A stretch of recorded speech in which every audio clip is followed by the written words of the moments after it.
రోజు మదనపల్లి మండలానికి సంబంధించిన దాదాపు 9 పంచాయతీల్లో పెన్షన్ పంపిణీ కార్యక్రమం చేస్తూ ఎక్కడ పోతే కూడా అక్కడ ప్రజలు ఎంతో సంతోషంగా 4,000 ఇస్తూ ఉంటే ఇది మాకేనా, 6,000 ఇస్తూ ఉంటే ఇది మాకేనా, 15,000 ఇస్తే మాకు 15,000 ఇస్తారా, ఇంట్లో మేము కూర్చున్నాం ఫిజికల్లీ హ్యాండిక్యాప్గా ఉండే వాళ్ళకు ఇంత ప్రత్యేక గుర్తింపు కల్పించిన పెద్దలు చంద్రబాబు నాయుడు గారికి మేము రుణపడి ఉన్నామని చెప్పి ప్రజలందరూ ఆయనకి ఎంతో ఆనందంతో ఒక పండుగ వాతావరణంలో పెన్షన్లు తీసుకుంటున్నారు.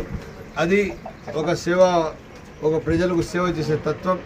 ఎక్కడ కూడా కానీ ఏ కష్టం పెట్టకుండా ప్రజలకు ఆదుకుంటూ ఎక్కడ ఈరోజు 100 రోజుల్లో ఎవరికి కష్టం కలిగించకుండా సాఫీగా పరిపాలన చేస్తూ ఎక్కడ కూడా కానీ ఇప్పుడు ఇంతకుముందు వైఎస్ఆర్సీపీ ప్రభుత్వం గెలిచిన వారానికే ఏదైతే ప్రజావేదిక ఒక పెద్ద ఇది ఉంది అదే కూల్చేశారు.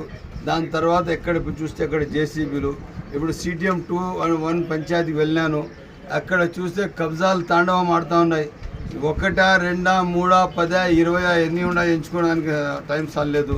అందుకోసం మా నాయకులు ఈరోజు ప్రెస్ మీట్ పెట్టి మేము వాస్తవాలన్నీ మాట్లాడతాం, ప్రజలు చాలా కష్టంలో ఉండాలని చెప్పి ఒక మనిషి ఇప్పుడు నా దగ్గరికి వచ్చాడు. అన్నా మాది 4 కుంటలు, ఇక్కడ ఉన్న సర్పంచ్ బినామీ పెద్దిరెడ్డి బినామీ ఉన్న మనిషి రిపోర్టర్గా ఉండి ఇన్ని రోజులు మా భూములు కబ్జాలు చేశాడన్నా, మన భూమి ఇప్పించండి అంటే తక్షణం నేను రెవెన్యూ వాళ్ళకి పోలీస్కి చెప్పడం జరిగింది. ఎవరైనా ఒక్క అడుగు కబ్జా చేస్తే మిస్యూజ్ చేస్తే ఖచ్చితంగా criminal case, trespassing, non bailable case, remand కూడా చేస్తాం. ఏం ములాదనే లేదు, ఎవరైనా వదిలేది లేదు ఎట్టి పరిస్థితుల్లో.